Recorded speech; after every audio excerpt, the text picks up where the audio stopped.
இயேசுவின் பிரியமான சகோதர சகோதரிகளே, இயேசுவின் நாமத்தினால் உங்களை வாழ்த்துகிறேன், வரவேற்கிறேன். இறை வார்த்தையின் சிந்தனை துளிகளுக்கு செவி கொடுக்க. வனாந்தரம் வயல்வெளியாகுமே, பாழானது பயிர்நிலமாகுமே. இன்றைய நற்செய்தியில் மார்க்கு 4ஆம் அதிகாரம் 1-20 வரை நம் ஆண்டவர் இயேசு கிறிஸ்து விதைப்பவர் உவமையை மட்டும் சொல்லி நிறுத்திவிடாமல் அதனுடைய நோக்கத்தையும் விளக்கத்தையும் இணைத்து அருமையாக கூறுகிறார். விதையை இறைவார்த்தை என்றும் நிலத்தை உலகிற்கு ஒப்பிட்டு கூறுகிறார்.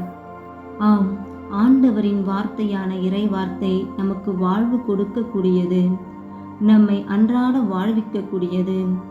ஆனால் இந்த நவீன உலகில் பொல்லாத காலத்தில் அழிவுகளும் அக்கிரமங்களும் நிறைந்த நிலையில் இறைவாக்கினர் ஆமோஸ் தனது புத்தகத்தில் குறிப்பிடுவது போல் ஆமோஸ் 8:11 இதோ நாட்கள் வரப்போகின்றன, அப்போது நாட்டினுள் பஞ்சத்தை அனுப்புவேன்.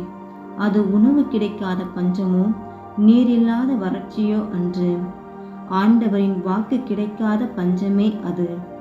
ஏனெனில் எவ்வாறு விதையானது வழியோரமும் பாறைகளிலும் முட்செடிகளிடையும் விழுந்து வீணாகியதோ அதுபோல விதையாகிய இறைவார்த்தை மனிதர்களாகிய நம்மிடத்தில் விழுந்து விருட்சமாகி பலன் கொடுக்காமல் விழுந்து மடிந்து போவதை சுட்டி காட்டுகிறார் இயேசு. பவுலடியார் எபிரேயர் 4:12 இறைவார்த்தை உயிர் உள்ளது, ஆற்றல் வாய்ந்தது, இரு பக்கமும் வெட்டக்கூடிய எந்த வாளினும் கூர்மையானது, ஆன்மாவையும் ஆவியையும் பிரிக்கும் அளவுக்கு குத்தி ஊடுருவுகிறது. அன்பு சகோதரமே, காலை எழுந்தது முதல் இரவு தூங்கும் முன் வரை இறைவார்த்தையை வாசிக்கிறோம், தியானிக்கிறோம், ஏன் பிறருடன் பகிர்ந்து கொள்ளவும் செய்கிறோம்.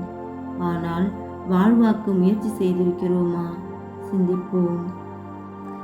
நீங்கள் என்னுள்ளும் என் வார்த்தைகள் உங்களுள்ளும் நிலைத்திருந்தால் நீங்கள் விரும்பி கேட்பதெல்லாம் நடக்கும். யோவான் 15:7 என்ற இறைவனின் வார்த்தையை எந்த அளவுக்கு நம் உள்ளத்தில் பதித்து சிந்தித்திருக்கின்றோம்? விதைகள் விழுந்தது என்னவோ நிலத்தில்தான், ஆனால் அதன் தன்மையோ வழியோரமாகவும் பாறையாகவும் முட்செடிகளாகவும் நல்ல நிலமாகவும் பிரிக்கப்பட்டது.